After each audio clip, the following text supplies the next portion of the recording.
And so we're using the sword which we crafted obviously in this battle as well. It's already doing some damage.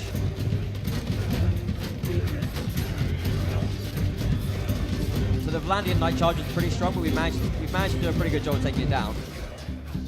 We still have to deal with those soldiers on the hill though, so if we sort of regroup and make our way back up towards them. Did we see Ekerund at all? No, I haven't seen. Okay. It's obviously helpful to take out your enemy commander as well, but he might have already been taken down. Oh, geez. Okay, so let's make our way towards the troops up on the hill and see if we can really push them out of this position. Oh, they're coming down. Great. Yeah, it looks like they're going to be joining the charge anyway. They've got a bit of momentum as they come down the hill towards us, but I think we have slightly more troops left on the battlefield. And you can still come on, what are you doing? You can see it's still very much Mountain Blade. If we can dismount here perhaps and get stuck into the fight as well. Yeah. We want to draw all of our troops right now and do sort of the final push and It's just a flesh wound. take out the last of Ekerund's troops.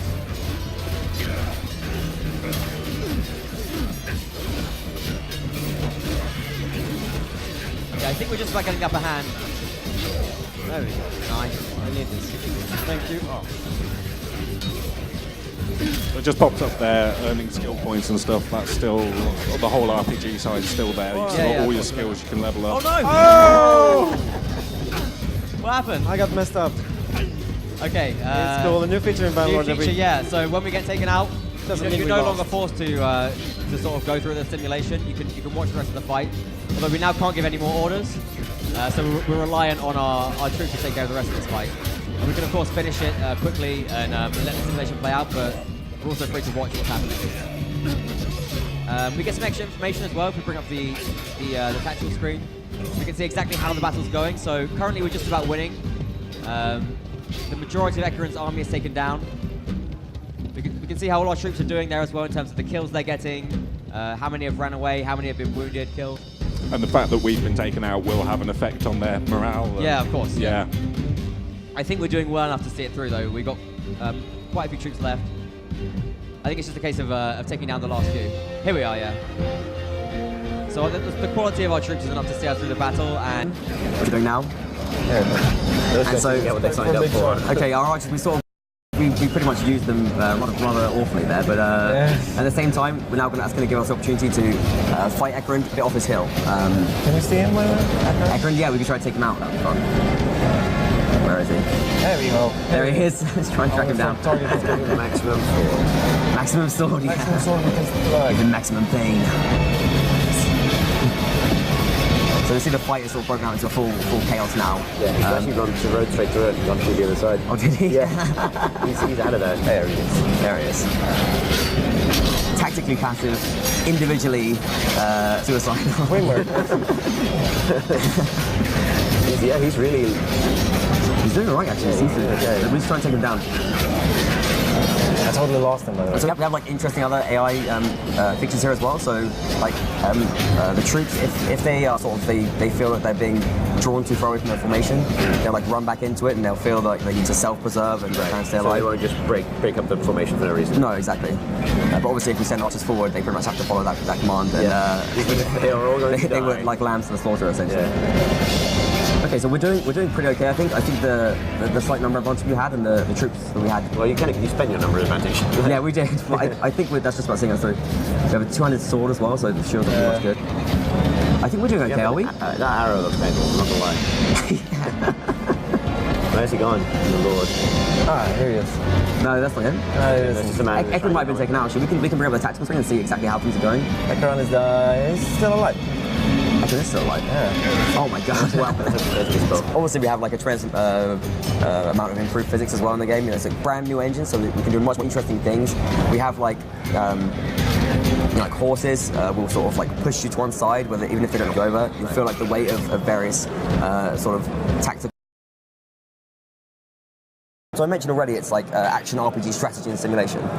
And what we have in the battles is the action part of the game. It's still the player skill is what counts. When you shoot an arrow, it's all physically calculated. So if the arrow hits someone, that's what does damage. Nothing to do with your character. It's all still your action gameplay, and that's what's rewarded. This is a lovely open forest, by the way. Yeah, of course we have a lot of variety in our scenes now as well. So because it's like Britannia, we have like loads of forests around here, and it's obviously reflected in the scenes we jump into battle. We also have things like the spanning steppe and the deserts and the tundra in the north.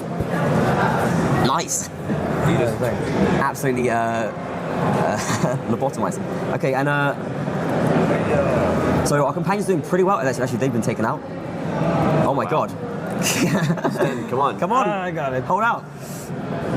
Okay, so we've got this big weapon, right? It's still the mounted blade combat. You have a lot of direct control over your swings and I like that your name is Phil. and so it's kind of okay. We won. No, this guy left. Okay, so we can take out our bow. Obviously, still have first and third person mounted just combat. A great variety of weaponry as well. Hey. He went full Boromir there. Okay, so brilliant work. We took him down. You can see we have our big two-handed sword right here. If we just show off how the combat's still working, the blocks and the attack directions the same way, but we sort of deepened it and tried to make it a bit like harder to master at the same time. We've had lots of new animations, made it look smoother and more attractive as well. It's purely based on what you do as a player. We've got a few buddies with us, and we've got a nice big two-handed sword. We have a bow and a horse, so we're pretty well equipped. Obviously, we have a lot of different options in the game. You can, a great variety of different medieval weaponry that you can use. It can be hawk-mounted, dismounted, and we have a very direct combat system where, same as the previous games, but even more advanced. The direction that you choose with the mouse, that's how you're going to swing. It's the same with blocking as well. Very much involved. Oh my god. No! I got this! Oh god. Oh no! Take them down! Okay, so our advanced AI right now is basically taking us out.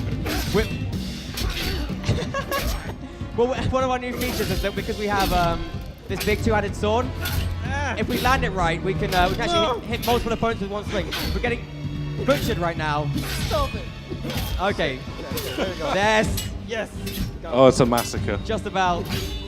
We really had to carry our companions right there. They evaporated at the start of the battle. All right. Thank you. Good job, Steph. Yeah, very good.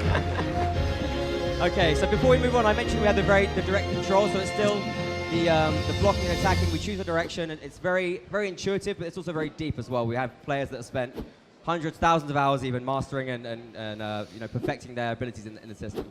We get some information after the battle as well. The post-battle.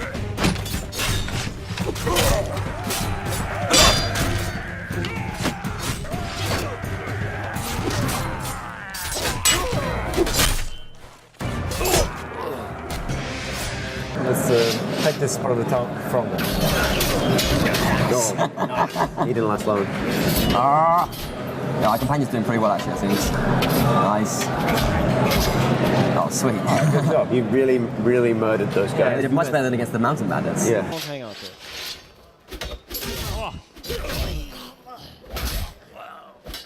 Go on, get him. That was easy. So, now that we cleared this area of thugs,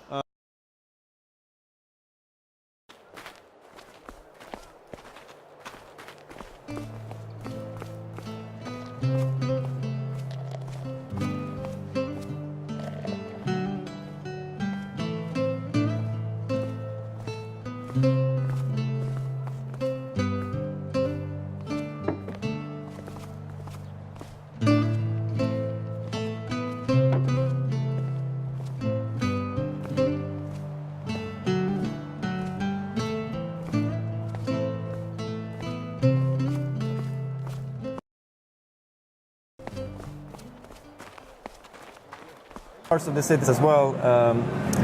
We've worked a lot on creating atmosphere and making the world feel more alive of Coloradia. And townspeople, companions, travelers, they're all coming into the tavern and drinking together. You can also sit with them. If you sit next to this guy, he'll turn towards you and like hang out with you.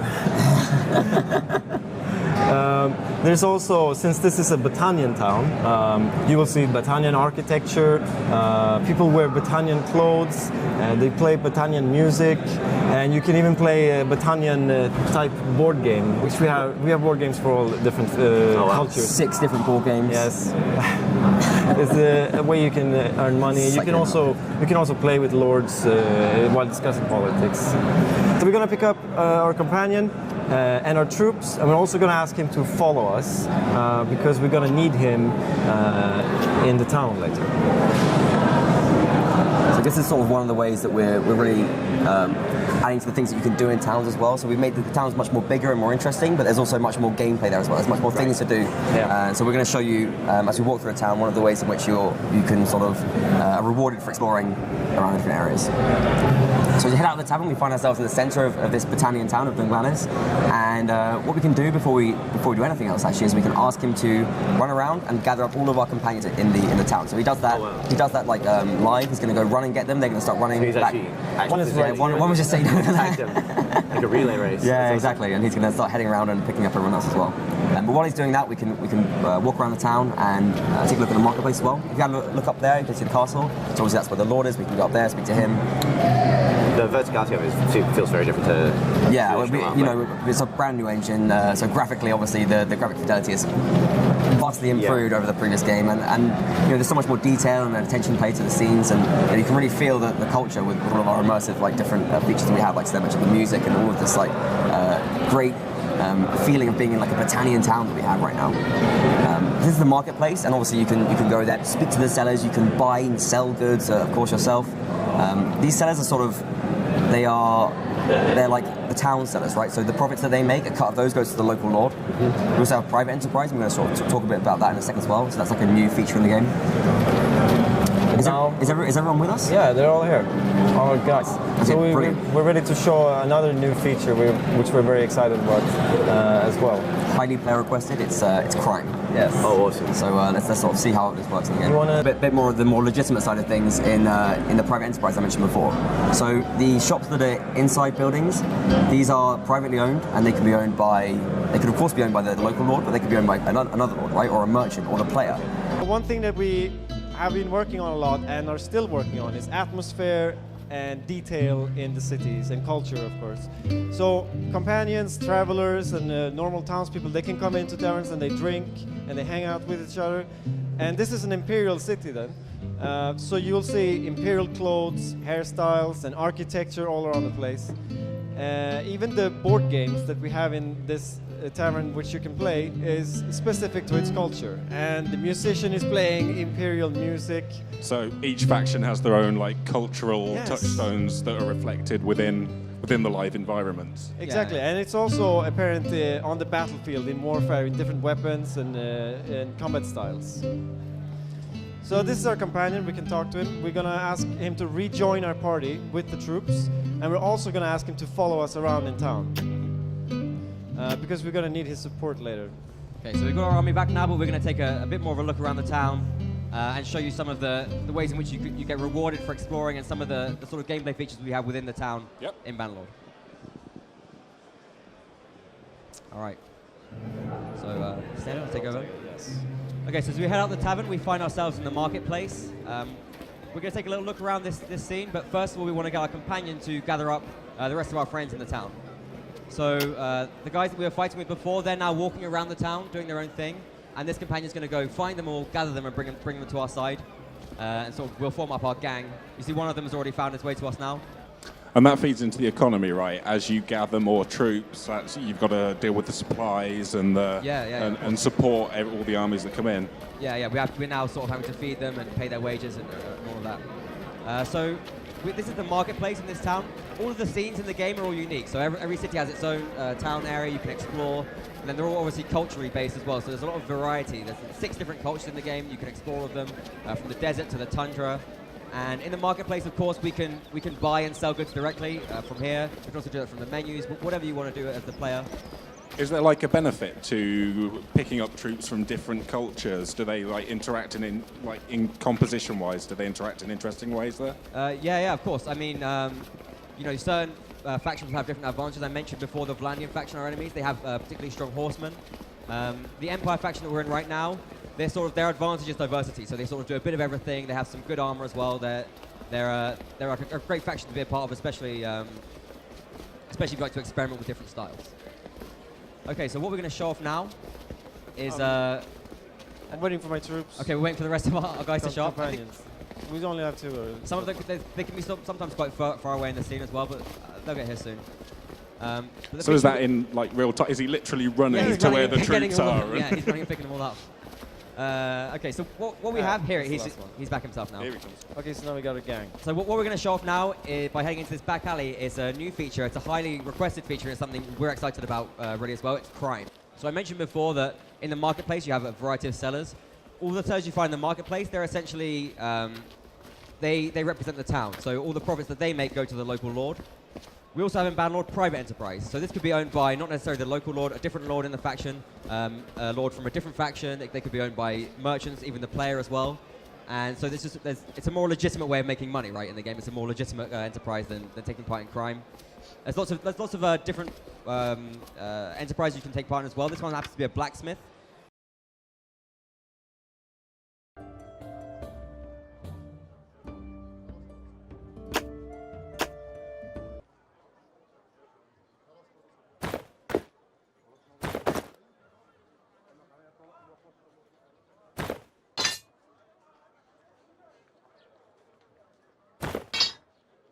To take them prisoner. Ekeron got away. Yeah. But obviously if we take him, once again, we can use him, ransom him, make some money. And because we have like more interesting and detailed like political mechanics in our game, so what we can do is we can take Ekeron and we can not just ransom him, we can try and ransom him to a family member or something. We can try and make more money by sort of using the politics that works within our game. And we can specifically do that, and then the game will respond to it and give you an interesting result as well. Okay, fantastic. Nice, okay. Alright, this is good, I think. Yeah. Nice. Okay, so our enemies that were fortunate enough to get knocked out, we can take those prisoner, and it's a life of slavery for them when we sell them on later. We can also take their some of their weapons and goods. We actually have a crafting piece here that we can loot as well. Let's grab this. We're going to go into crafting we'll talk about that later. later. Yeah. Okay, that's perfect. We can show this in the larger battle list screens and the detail we get there. Let's grab the bandits, prisoner. So fortunate enough to survive, but unfortunately not fortunate enough to avoid a life of slavery as when we set them off. Let's head on there, and we can loot some of their gear as well. Rough fur armor, that looks pretty good. Let's grab that. That's cool. Sweet. Okay, nice. Directly buy it, equip it to our companions, and then I forgot to name it, but that's fine. We get the default name. And then they just go ahead. Then they're gonna be ready for the fight. We can upgrade our troops from here as well. Let's just grab a few. Yeah, perfect. And obviously we get much more loot here as well. We can take some of their supplies. We can equip ourselves directly from this screen. Nice. All right, so once we head out, hopefully you can see now how all the different parts of the game, the working economy, the strategic aspect, they all come together and they influence each other. So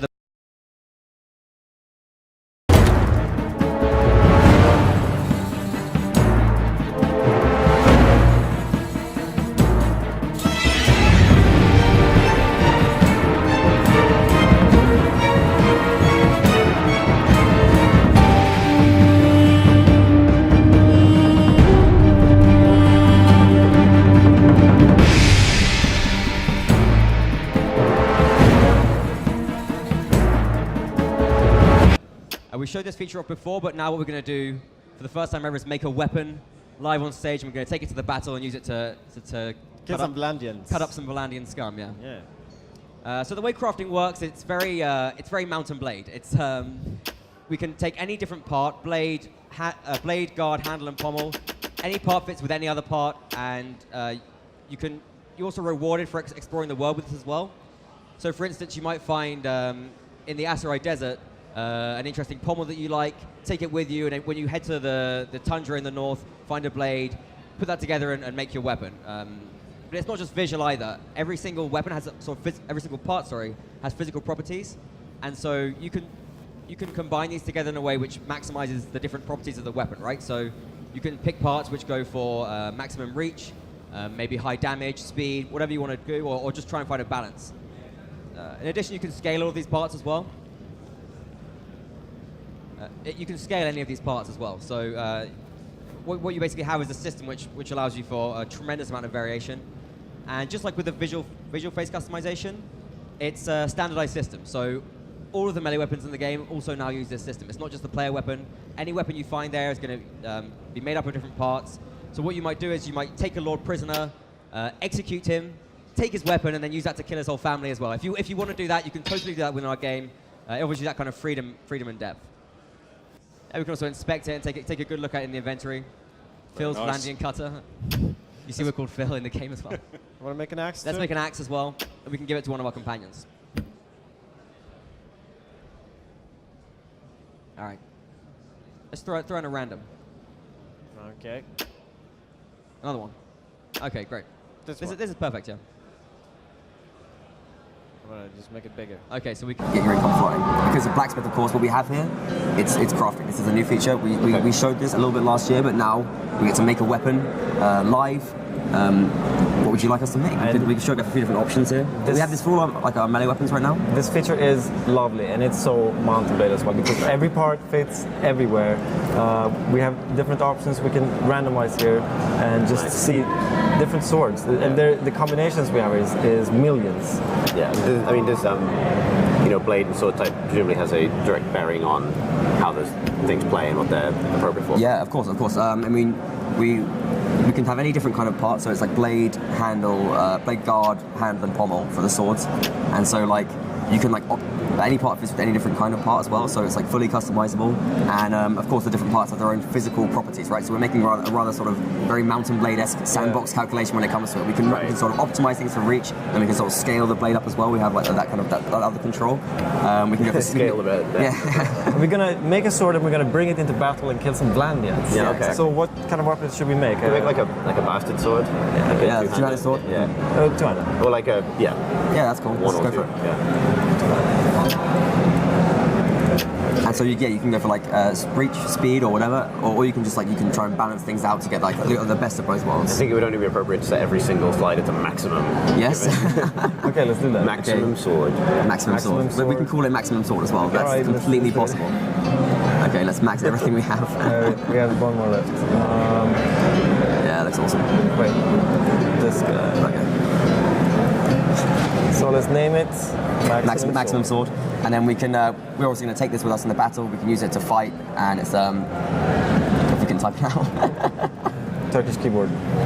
Yes, of course. Okay. All right. Worth every penny, worth every dinner. Yeah, with every time. We can also take a look at this as well in the inventory. We have like much more control. We can inspect items, take a good look at things. It's all just like we just thought about what the player needs and what the player wants from the UI, and just tried to do it. You know, we've really improved on Warband and other games in that aspect, I think. So this is a feature. And yeah, Steph's going to tell us. Okay, sorry. This is a feature that we're very excited about showing. Since Mountain Blade is an RPG, making your own character, customizing your appearance is very important, and we spend a lot of time making our customizable options both detailed and realistic. So we have, if you go to the body type please, we have two different sliders for changing our body type, weight and build. We can also change skin color, we can switch between voices, and of course you can play female or male. We have of course a bunch of hairs and beards. We can switch between our eyebrows, teeth type as well. Which shows us another feature which is new in Bannerlord, facial animations. Although this isn't completely put into the game in all situations just yet, it's fully supported in the engine whenever we want to. So another thing about the GUI is that we've designed it so that it's made to get quick results. You can go into each part of the face and randomize, or you can randomize all on this part. So we have prepared a few phases that we're excited to show. You want to take over? Yes, let's just go through. Just start with 4, shall we? I'm sorry? Yeah, go. Yeah, okay, I'm doing it. Start with 4. Okay, all right. this maybe some people will recognize. And we have this guy.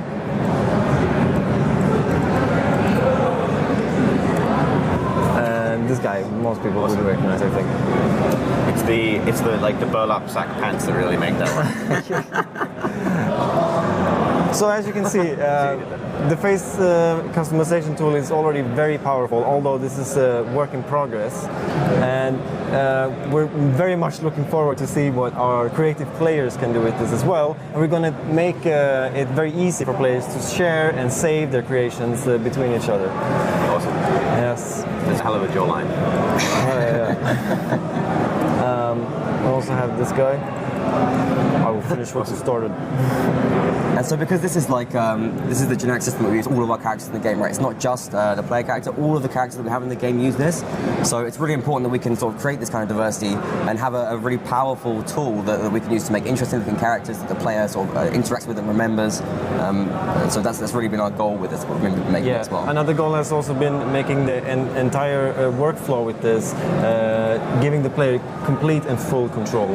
Another slider will never move when you move one slider. So it's very easy to get into and be creative. And it's very important to let the player be full creative. So presumably you use this to create characters that you've designed, but is the randomization function also used to generate NPCs? Yeah, we also have, we can randomize it. We can sort of have like, make that specific as well, so like culturally we'll get sort of people from different factions.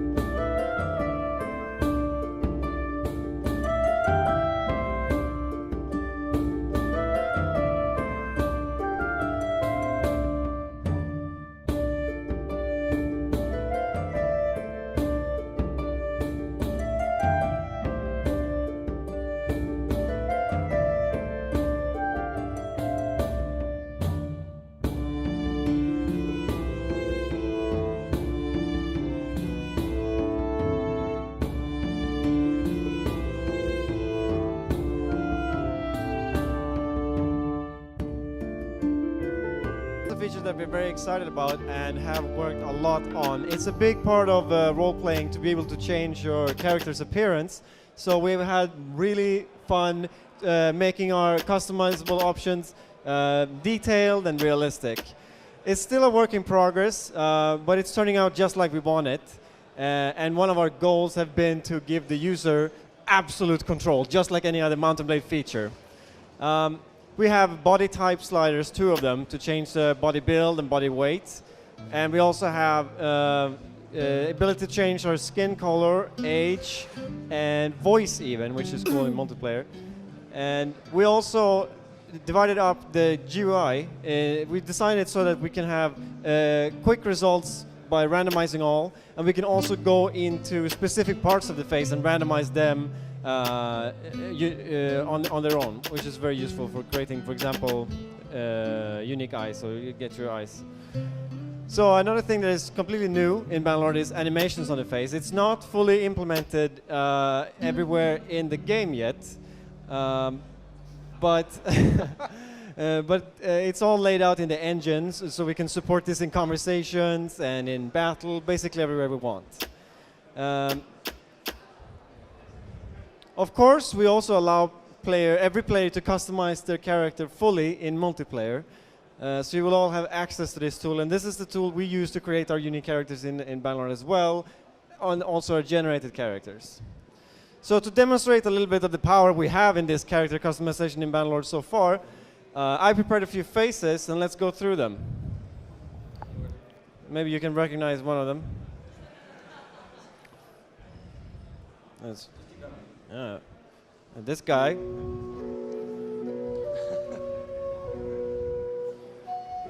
Let's go this one. So you can see we've really put together a very powerful tool. And this is really important for us when we're developing the game because, as Sten mentioned, every single character in the game uses the same system. So we need that diversity and also the ability to make charismatic, interesting characters as well.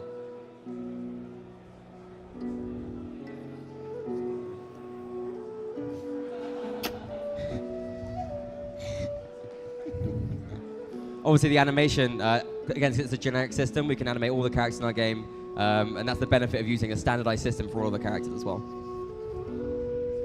Okay. This is our Fast and Furious character. Yeah. Let's see. We also have this guy. Okay. Maybe it doesn't read. Let's have. As you can see, we're already able to create very cool-looking characters, and we're so looking forward to see our creative players' own creations. And we will make this tool so that it's easy for every player to save their own faces and also share them in between each other. Okay. Let's have Phil choose a character. Maybe. Yeah. Any preferences? Anyone you like specifically that we should continue on as? We'll continue with the Star Wars this vibe. guy That's good. Looks good. Okay, cool. All right. Let's jump back into the game then.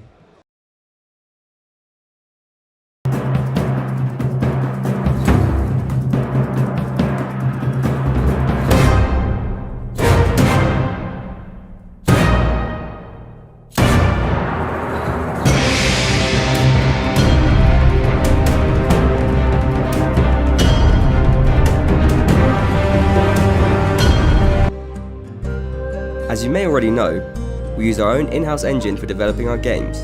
This gives us greater flexibility and allows us to implement the engine features exactly as we want. One of the requirements we had for Bannerlord was to have much better graphics and animations without sacrificing gameplay or performance. Therefore, our engine team set out to create a much more powerful game engine that would satisfy our unique needs for our next game by supporting much larger maps, bigger, more complex battles, and have hundreds of agents acting independently in real time.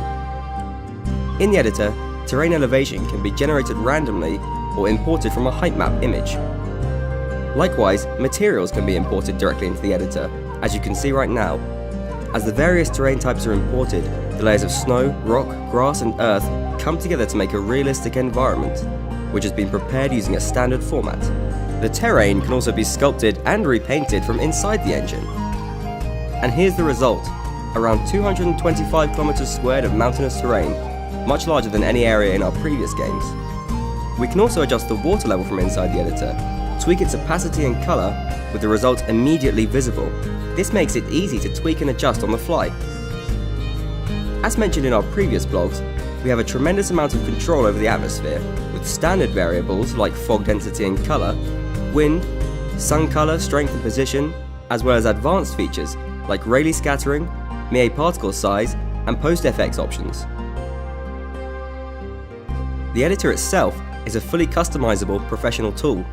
All of its elements can be switched on and off, scaled, snapped and tabbed into any position, and even separated into different windows, something that users with multiple monitors might make use of to maximize their view of the scene. Flora painting is something we've mentioned before, but it's illustrated much better in video. Here we're making use of the layer flora option, where flora can be added directly into a texture paint layer. This allows for adjustment of the flora type and density to be made after painting it onto the terrain. Flora includes plants and trees, but the system also works well for brushwood, small rocks and mushrooms. The engine automatically snaps all flora to the ground and morphs it for a natural effect, so the terrain can easily be re-sculpted even after adding flora. This adds freedom to the workflow of creating a scene. Flora can also be added independently of paint layers, which tends to work better for big objects like trees. They can be placed individually with a hotkey, or painted to create forests in a matter of seconds. We can also paint custom materials directly onto objects placed in the scene. This provides extra freedom to the scene creator, since it's all handled inside the engine. It's a way to break up the repetitiveness of the wall texture by adding extra detail. This is particularly useful for adding wear and age to objects. Here is a demonstration of our decal system, being used to apply a simple puddle onto the ground. This projects directly onto the terrain, allowing for an easy addition of unique details with no clipping errors. The engine also includes a class system for objects that use special scripts, just like these turning sails on the windmill. Parameters of the script can also be changed inside the editor. Rotation speed in this example. There are more advanced uses for this feature, beyond simple motion, but we'll save talking about those for another time. Tessellation allows us to achieve super high levels of detail by adding extra geometry nearer the camera. With the wireframe activated, you can see how the engine only adds detail where it will be visible, while distant terrain stays at a low polygon count for optimal performance. Thank you for watching our 8th Bannerlord developer blog. For the latest info and updates, follow us on Twitter and like us on Facebook.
All right, so now that we've got our game face on, let's take you a little bit through about what you can see here right now. If we zoom out, this is the overworld map, right? So it's the same as the previous games. We have an overworld map. It's Calradia, but expanded more to the east and to the south. The names on the map represent the different factions, the different settlements and towns, and so they're color-coded by the different kingdoms. Over on the west, we have the kingdom in red, which is Vlandia. It's sort of our Western European-inspired faction. They have heavy knights and sort of chivalric type medieval faction there. We're actually at war with them in our current save. We're a vassal of the Southern Empire. So what our plan is to head over to this faction and have a big battle with the Lord, take them out and advance the Southern Empire war effort. So let's jump back to our character. Sounds good. And this is our party. You can see we have 4 people in the party represented by the number 4. It's purple for the Southern Empire. But this is not a big enough army to fight a battle with, right? So we've got to go get our garrison. It's over in the town of Ortisia, just south of this river. The way movement works is, when we click on the map, time progresses, right? So it's simultaneous movement, same as the previous games. And when we stop, time pauses, just the same as the previous games. Let's head over towards Ortisia then and pick up our troops. There's a new feature actually in Bannerlord as well. You can garrison your troops in different towns, allied towns. That also help defend it in a siege. And it allows you to go and take care of a personal task or a quest, move around with a smaller party if you need to. And is that like an automated process then if you've garrisoned someone and they attack? Yeah, if your garrison is in an allied town, they'll join the defense in the siege. Okay, so what we've encountered here is a small party of bandits on our way to Ortisia. There's 16 of them. We consider they're looters. We're slightly outnumbered, but since looters tend to run around in sort of tattered rags with kitchen knives and that kind of thing, we should be able to take them down. We can take them. Yeah. So we can also just take the loot, equip ourselves directly. Let's head to Ortisia. Okay, so I mentioned that that was a bandit party. What bandits essentially do, and the reason that we kill them in the game, is because bandits are basically bullies, right? They pick on parties smaller than them. That generally means peasants, farmers, And this causes a problem for us because we really need our peasants and farmers to be making the trip from their villages to the towns, selling their goods, and that's what fuels our economy. As the peasants take their goods to the towns, they get manufactured to secondary goods, sold at the marketplace, and we take a cut of those profits. So we really need all the cogs of our economy working in the simulation to have enough money to pay the wages for our soldiers and then take on the larger battles as well.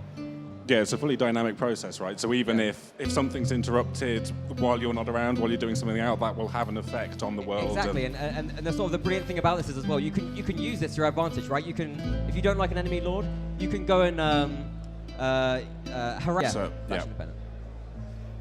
So, just while we're traveling over, like, one of the things talking to you previously, you've said a lot about the game, is that you've tried to make information more easily accessible. Yeah, we've worked so much on our UI. I assume, like, down the bottom there, everything's sort of within easy reach a lot more. Yeah, right. I mean, the previous game, it was pretty bare bones when it came to UI and the way we displayed information. So what we've done here was we presented on the world map extra information about how much food you have, morale, your current gold, troops, just some various useful little spots just to make it easier to play the game and just streamline the whole process of managing your party and your army.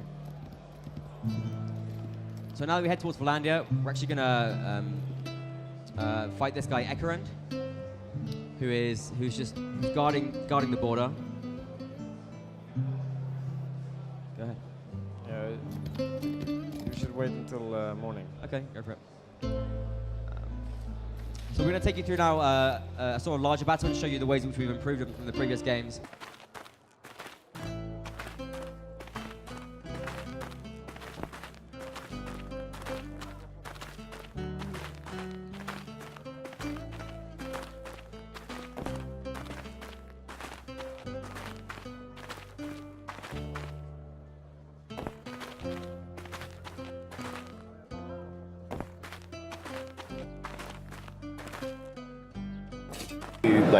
Okay, if we're on the world map straight away. Okay, so this is like a save that we're loading in to sort of show you some of the sort of later gameplay rather than what you start off with. Normally you start off as like a sort of nobody in the world, right? And you just have to carve your own destiny and become someone in the world. We're actually a lord right now. Oh, wow. So we're like a lord of the Britannian faction, which is like inspired by kind of Pictish, sort of Welsh, kind of Celtic kind of inspired faction that we have, which is new to the game. But before we get into the demo and talk about the game itself, we're actually going to go and customize our character, right? Yes, and let's do it. Find someone to play with. So I'm going to take the reins. Okay, so as we jump into the world map now, what you can see here is it's similar to what we have in the previous games. It's a familiar kind of style of world map. Obviously, we've made it look much prettier, added a lot of detail. If we zoom out a little bit, what we can see is the names here, obviously the names of the different settlements and various locations in the game. And so when you're on the world map, you're still traveling between those, it's between battles and the various other interactions and gameplay aspects of the game. Over on the west, where we have the, in red, it's the Valandian faction. And this is sort of the spiritual ancestors, sort of Swadia and the Rhodops. Right. They're actually enemies with us in this game, and so these are the faction that we're going to go over to, find one of their lords, and hopefully take them out in a big old battle. That's what we're going to work towards through the demo and show at the end. So right now, let's jump back to our own character. Still the same thing with the previous games. We click on the world map just to move around. As we move, everyone else moves. It's like simultaneous movement, right? So it's still very much Mountain Blade. I mentioned before that we're a lord in this faction. We don't have a very lordly host right now, though. It's just four of us and our companions. So what we're going to do is we're going to go to a local town, and we're going to bring a garrison that we have there back into our party, and then go around as a larger army for the large fight itself. So let's head towards Dunglanis, a very sort of Welsh-sounding name that we have for one of the towns of Britannia. So we showed off a little bit of our map before. We really tried to work hard on making it look prettier, also present more information as well. So you can see like around these villages, you get information about what they're producing. This is like a tanning area as well, so it's producing leather hides, that kind of thing. If we just pause here as well. So we see that we have this small party of 7 troops, and what it is a bandit party, right? Mountain bandits, and what mountain bandits do, or any bandits, is they're bullies. So they're picking on our peasants, and they're disrupting the flow of our economy. So what we want to do is chasing peasants there, right? No, that's more bandits actually. We're infested right now. And it's chasing the bandits. Yeah, but we'll let's get to a fight with these mountain bandits. All right, let's continue into Dunglanis. Yeah. All right. Okay. So okay. as well. It's totally up to you. All right, so we have our party, we have our men, we have our maximum sword, and what we're going to do now is head towards the Vlandian Empire, and we're going to find a lord on the border, and we're just going to have a big fight with him. Great, sounds good. Of course it does. This is like a staple of the game, right? Yeah. It's the huge battles. Before we do that, we're going to speak to an allied lord though first. And what we're going to do is get him to follow us, because we're still a sort of reasonably small party. We have like 60 odd people, so we have the appropriate name Gowig there. He's a real veteran of the faction, you can tell. He looks really happy. Yeah. He's perfectly showing off our facial asymmetry that we have in the game as well. This is the total option we have that we added into the game. Okay. Oh yeah. One thing to mention here as well. You can see on the screen right now. So this dialogue option has the 100i factor. This is like a new currency we've had in the game. It's called influence. And so what it is, it's like the power you have to request things from other lords in your faction. So by doing things and completing tasks in your faction, following armies, fighting in battles, you gain influence. And sort of by being a sort of a high-ranking lord as well, you get influence gradually, and it accumulates. And you can use this to do various things like get lords to follow you and sort of command. It's like an IOU, I suppose, really. And you earn that, and then you can spend it in a sort of a direct way. So now he's following us on the map where we go. They're happy to follow us for a couple of days at least. But they will eventually say, like, we need you to do something before. Yeah, of course. And if they're like busy with something else as well, they'll just outright reject it. Right. So we're gonna find the Lord from another faction, and he would be here in the outskirts of the other faction which we are at war at, Vlandia. And we're gonna try to defeat him in a large battle. Okay, let's see how this goes. Just gonna wait for daylight. This defeat doesn't simply mean, oh, you beat him. It has a big impact on the simulation as well. Absolutely, yeah. I mean, it's so much more deep, the way that everything is really internet connected in this game as well. I mean, you know, we could go and find his village, and we can, if he doesn't stop us, of course, kill every single peasant that comes from his village to his town, and then that's going to just really starve out his economy and really cause some problems. And you'll see that in his army as well. We'll get this menu, right? With the options that we have. We can go directly to the tavern, or join a tournament, or visit the Lord in his castle. And the reason we give these options here is because exploration is always a choice in Mount & Blade. And we do reward this in Bannerlord in different ways. And what we're going to do now is we're going to pick up a Lord, companion I mean, and a bunch of garrison troops that we left here with him. And he is in the tavern, we can see here.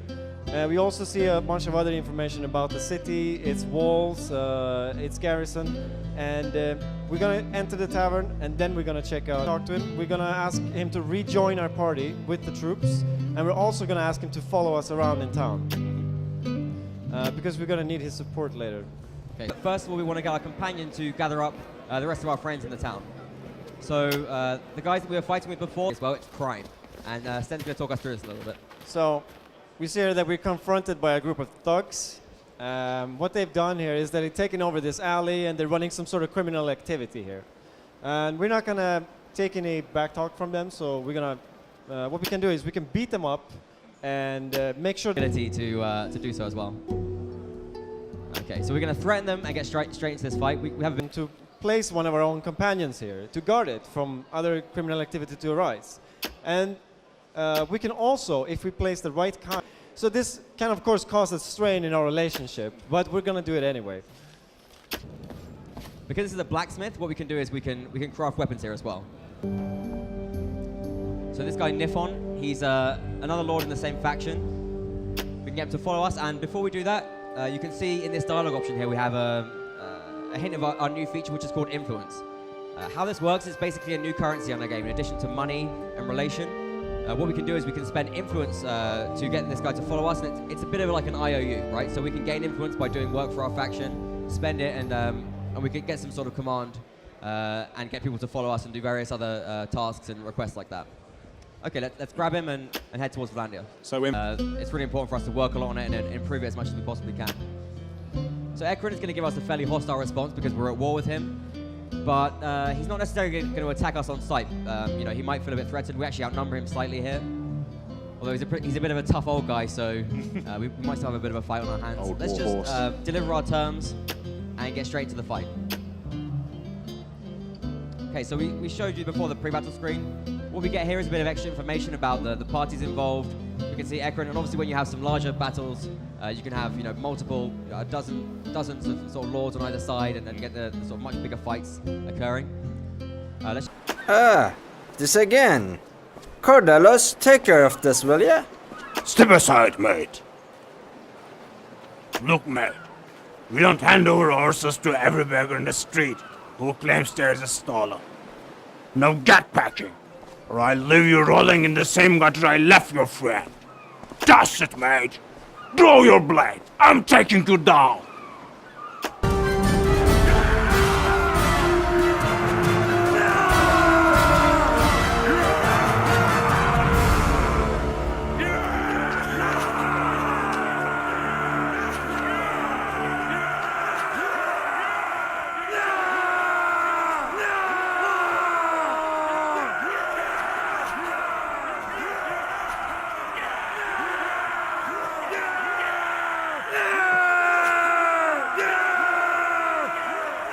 A second ago about the battle and what happened, we can see how many kills all of our different kind of troops has got, so we get more like detail here about which of our troops are effective, and we get more feedback about how the fight has gone. I think you lost Azadon. See how I did? I killed 2 people. Oh yeah, they got knocked out. Gawig, he took someone down. It's not bad.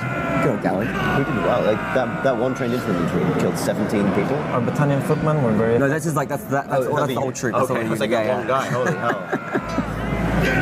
Yeah, I see. Yeah. Okay, brilliant. So So the post-battle screen. As I mentioned, we get the extra information there. We can see that our Imperial horsemen did particularly well. Ekron just got wounded. He didn't kill anyone. Yeah, Ekron only got 1 kill. Yeah. How did our allied lord do? Nifon? One kill. Not too well either. We didn't do too well, to be honest, so we can't really... No. We can't criticize. Okay, so let's head out and...